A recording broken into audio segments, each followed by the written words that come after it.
Hello friends, welcome to my channel করবি blogs. আশা করি তোমরা সবাই খুব খুব খুব ভালো আছো আর আমিও ভালো আছি। তো দেখো রেডি হয়ে গেছি, তো এখন পুজো দেবো, আজকে বাড়ির পুজো দেবো, তার জন্য রেডি হয়েছি। তো তোমরা চলো দেখতে থাকো আমি পুরো পুজোটা কীভাবে দিচ্ছি। তো আমি চলে এসেছি ঠাকুর ঘরে।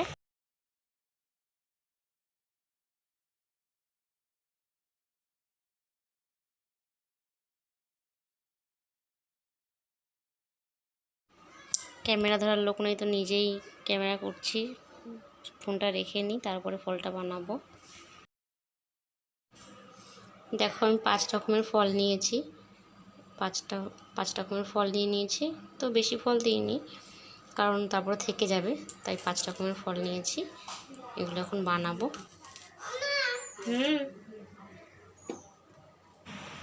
মোনাকে মাখা সন্দেশ আনতে বলেছি, তো ওই যে এনে দিয়েছে সন্দেশটা, রাখতে বললাম।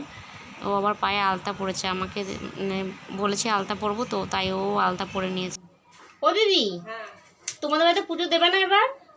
আমাদের বাড়িতে এবার আর পুজো দেব, তাই?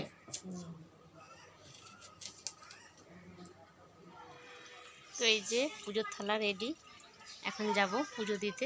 এই সামনেই পুজো হচ্ছে একটা বাড়িতে, ওখানেই দেব। তো মা গেছে একটু দোকানে ধূপকাঠি মোমবাতি আনতে, মা নিয়ে আসলেই বেরোবো। তো দেখতে থাকো।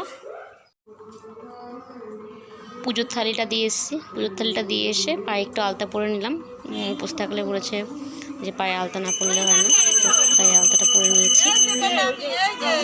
এবার আমি চলে এসেছি পুজোর কাছে, তো এসে বসে পড়েছি পুজো দেওয়ার জন্য। দেখো পুজোটা শুরু হয়ে গেছে।